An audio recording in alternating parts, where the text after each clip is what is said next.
Assalamualaikum warahmatullahi wabarakatuh. Baik anak-anak, hari ini kita masuk pada materi bab 2 di semester ganjil, yaitu menikmati cerita sejarah Indonesia. Sebelumnya kemarin anak-anak sudah membaca tentang kutipan cerita sejarah atau novel sejarah karya dari S.H. Mintarja. Nah, anak-anak perlu diketahui bahwa novel sejarah ini dapat dikategorikan sebagai novel ulang atau disebut recon. Supaya tidak terjadi kesalahpahaman atas frasa novel ulang, maka penjelasan tentang jenis-jenis novel ulang tersebut terdiri atas 3 jenis, yaitu ada rekon pribadi, rekon faktual, dan rekon imajinatif. Jadi, rekon pribadi ini adalah novel yang memuat kejadian dan penulisnya terlibat secara langsung. Lalu ada rekon faktual atau informasional. Adalah novel yang memuat kejadian faktual seperti eksperimen ilmiah, laporan polisi, dan lain-lain. Dan ketiga ada rekon imajinatif, yaitu novel yang memuat kisah faktual yang dihayalkan dan diceritakan secara lebih rinci. Nah, jadi berdasarkan penjelasan tersebut, maka novel sejarah tergolong ke dalam rekon imajinatif. Artinya, novel tersebut didasarkan atas fakta-fakta sejarah yang kemudian dikisahkan kembali dengan sudut pandang lain yang tidak muncul dalam fakta sejarah. Jadi seperti itu ya anak-anak.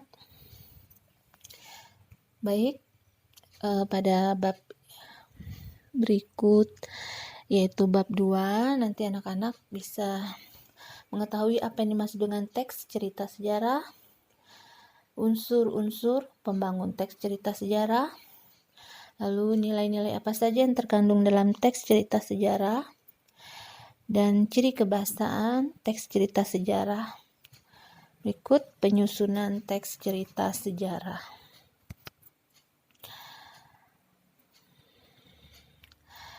Apa yang dimaksud dengan teks cerita sejarah? Yaitu naskah cerita atau narasi rekaan yang mengandung unsur-unsur sejarah.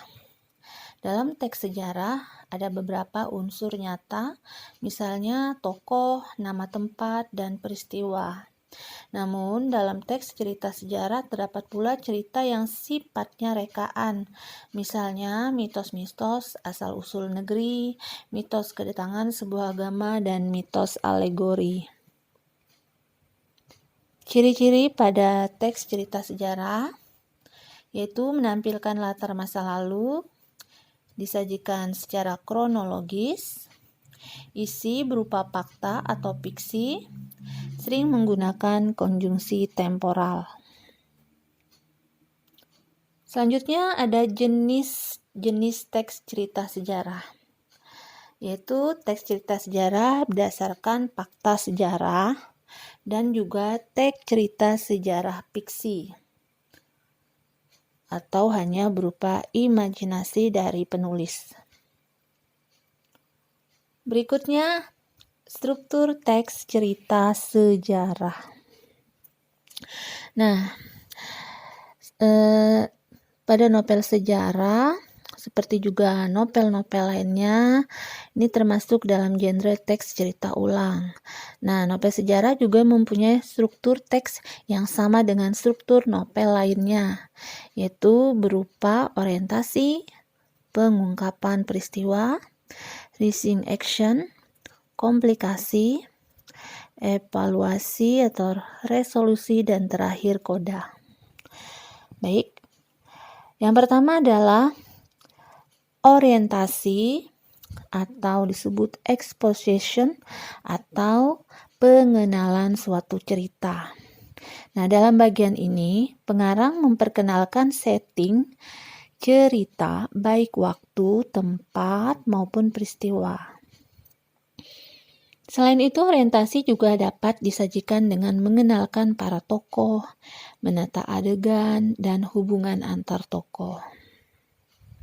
Selanjutnya, ada pengungkapan peristiwa.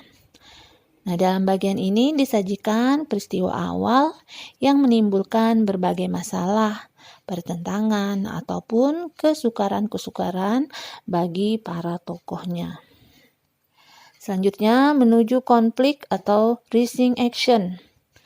Di sini terjadi peningkatan perhatian, kegembiraan, rasa senang, kehebohan, ataupun keterlibatan berbagai situasi yang menyebabkan bertambahnya kesukaran dari tokoh yang ada di dalam cerita tersebut. Baik, yang keempat adalah puncak konflik atau disebut turning point atau komplikasi. Nah, bagian ini disebut sebagai klimaks.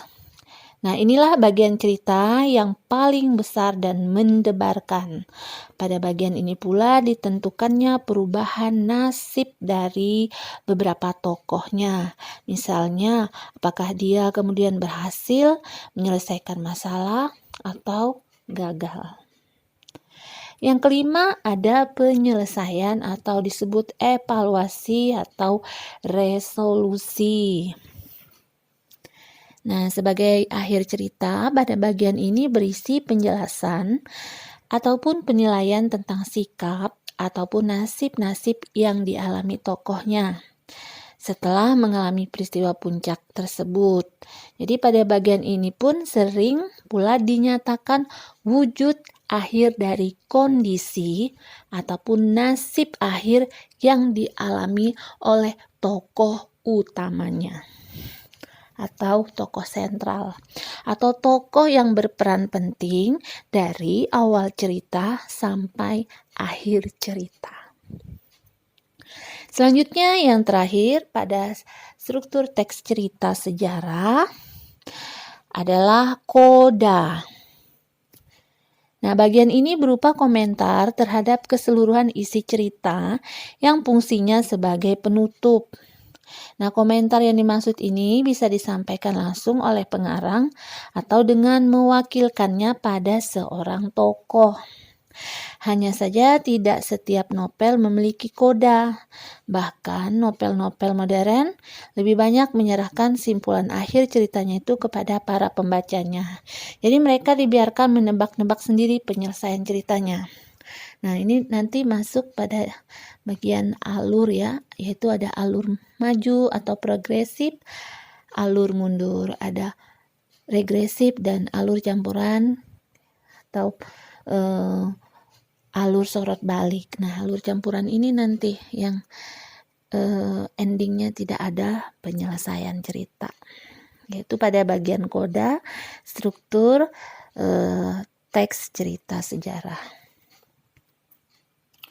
Selanjutnya, fungsi teks cerita sejarah ini yang pertama bersifat rekreatif. Nah, rekreatif ini maksudnya bersifat menyenangkan.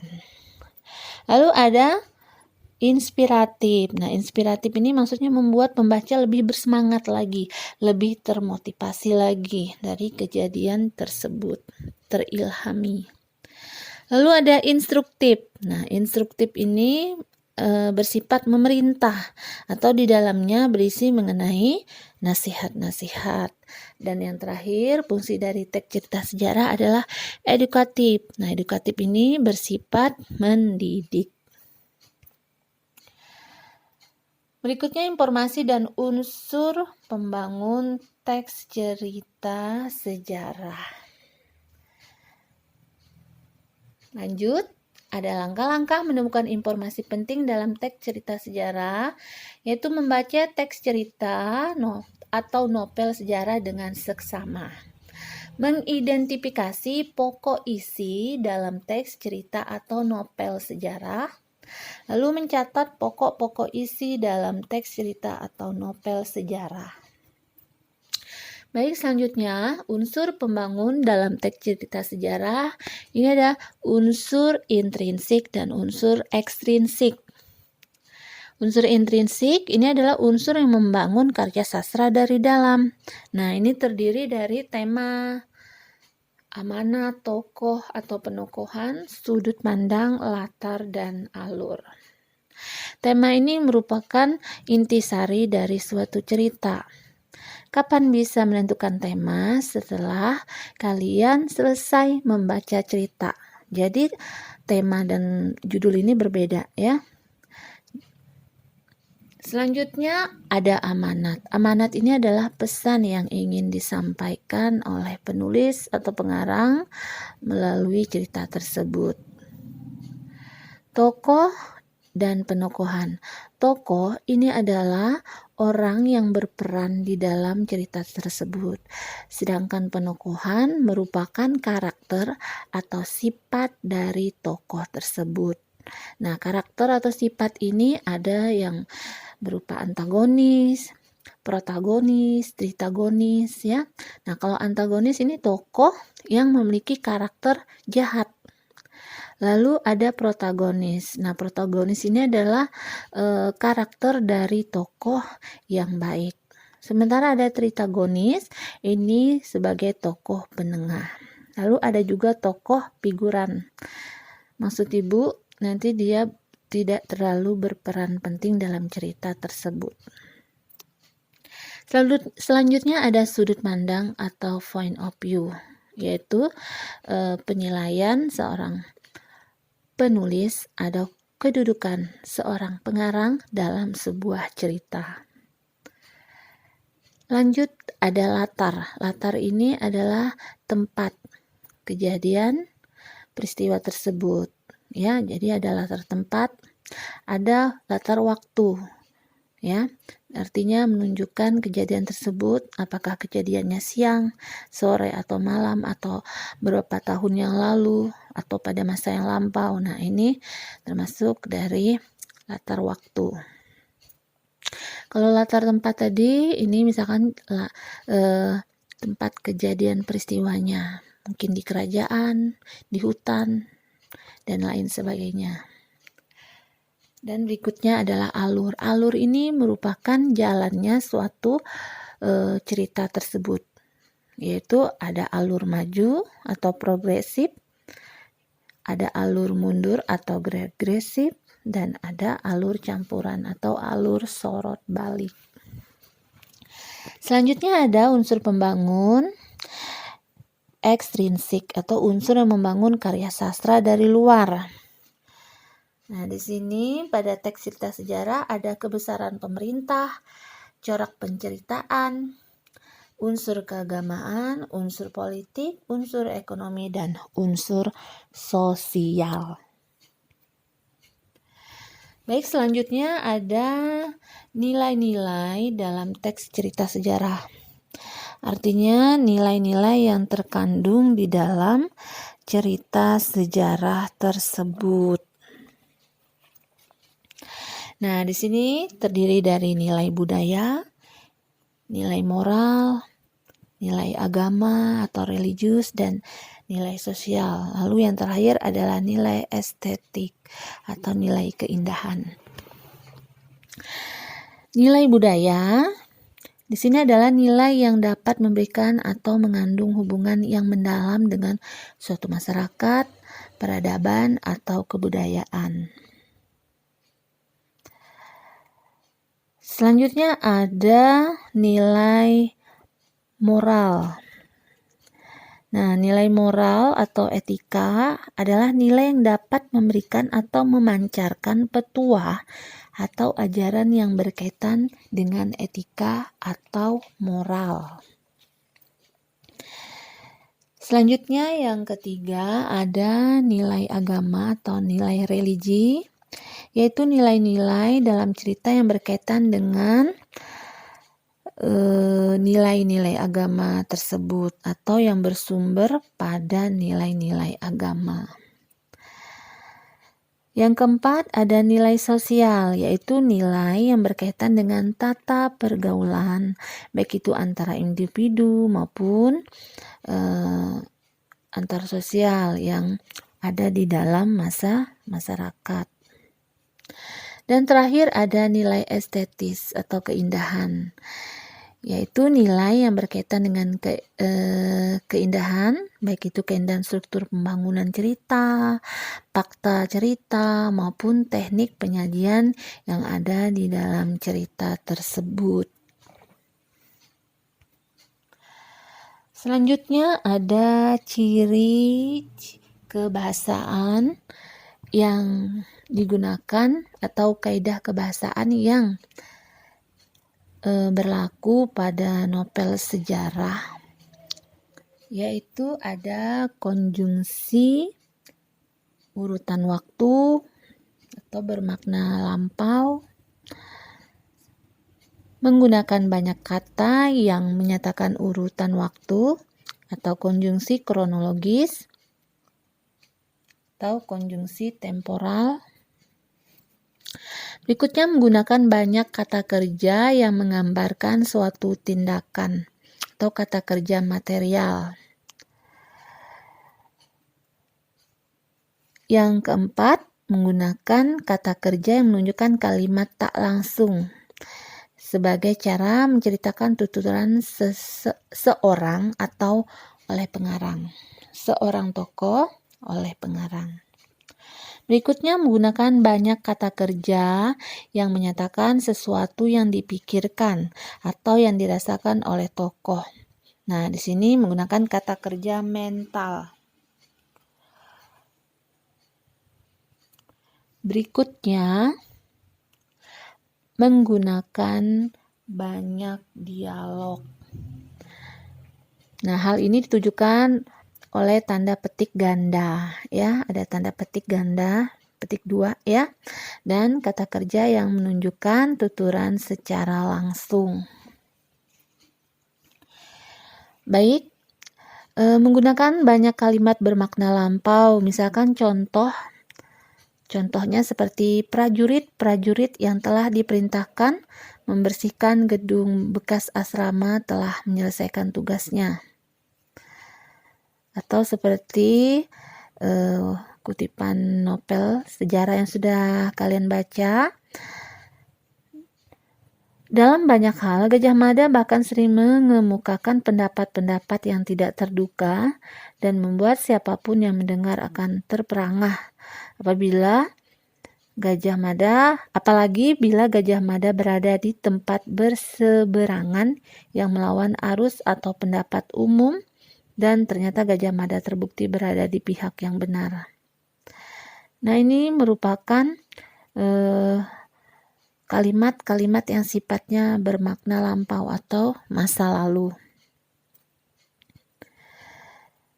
Berikutnya, menggunakan banyak kata yang menyatakan urutan waktu, ya, yaitu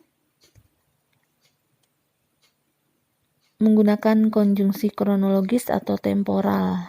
Contoh, sejak saat itu, setelah itu, mula-mula, kemudian. Contoh kalimatnya, setelah juara gulat itu pergi, sang adipati bangkit dan berjalan tenang masuk ke kadipaten.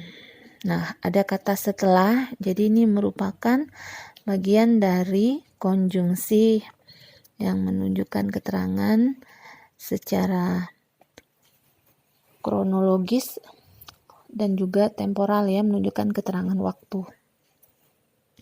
Sejak sekarang kau sudah boleh membuat rancangan yang harus kau lakukan. Gagak Bongol. Sementara itu, di mana pencandian akan dilakukan, aku usahakan malam ini sudah diketahui jawabnya.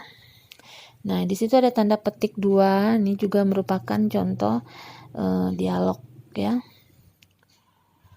Selanjutnya, menggunakan banyak kata kerja yang menggambarkan suatu tindakan atau kata kerja material. Anak-anak bisa lihat contoh kalimatnya dalam bentuk paragraf pada halaman 61. Berikutnya menggunakan banyak kata kerja yang menunjukkan kalimat tak langsung. Misalnya mengatakan, bahwa, menceritakan tentang, menurut, mengungkapkan, menanyakan, menyatakan, menuturkan. Nah, ini menunjukkan keterangan bahwa kalimat tersebut disampaikan secara tak langsung, ya, bukan secara langsung. Di situ ada contoh, menurut sang patih, Galeng telah periksa seluruh kamar Syah Bandar dan ia telah melihat banyak botol dan benda-benda yang ia tak tahu nama dan gunanya. Baik, selanjutnya kaidah atau ciri kebahasan pada teks cerita sejarah. Menggunakan banyak kata kerja yang menyatakan sesuatu yang dipikirkan atau dirasakan tokoh atau kata kerja mental, ya. Contoh, merasakan, menginginkan, mengharapkan, mendambakan. Contoh kalimat, Gajah Mada sependapat dengan jalan pikiran Senopati Gajah Enggon.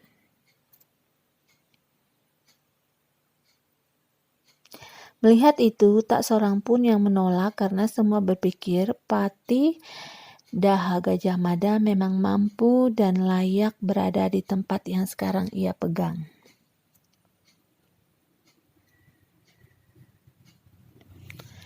Baik, yang terakhir, menggunakan banyak dialog. Nah, contoh kalimatnya, mana surat itu? Ampun Gusti Adipati, Patik takut, maka Patik bakar. Surat apa? Nyi Gede, lontar, ataukah kertas? Nah, di situ menggunakan tanda petik ganda atau tanda petik 2. Selanjutnya, penyusunan teks cerita sejarah. Ini yang pertama, menyusun teks cerita sejarah, lalu berikutnya menyunting atau mengoreksi kembali teks cerita sejarah tersebut. Berikutnya, menyusun teks cerita sejarah. Ini bisa dilakukan dengan wawancara atau menulis kreatif. Dan terakhir, langkah-langkah dalam menyunting teks cerita sejarah, membaca keseluruhan naskah teks cerita sejarah, mencermati kesalahan penggunaan ejaan, kesalahan penulisan, ataupun tanda baca. Dan yang terakhir, memperbaiki kesalahan yang ditemukan dalam naskah teks cerita sejarah.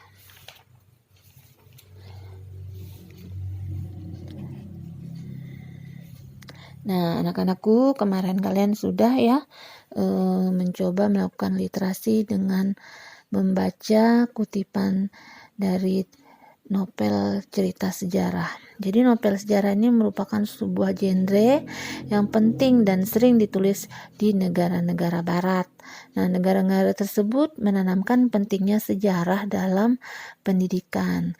Novel sejarah mampu membantu memperkenalkan dan mengakrabkan suatu masyarakat pada masa lalu bangsanya.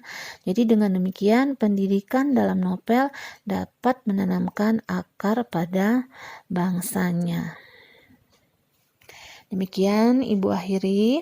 Wassalamualaikum warahmatullahi wabarakatuh.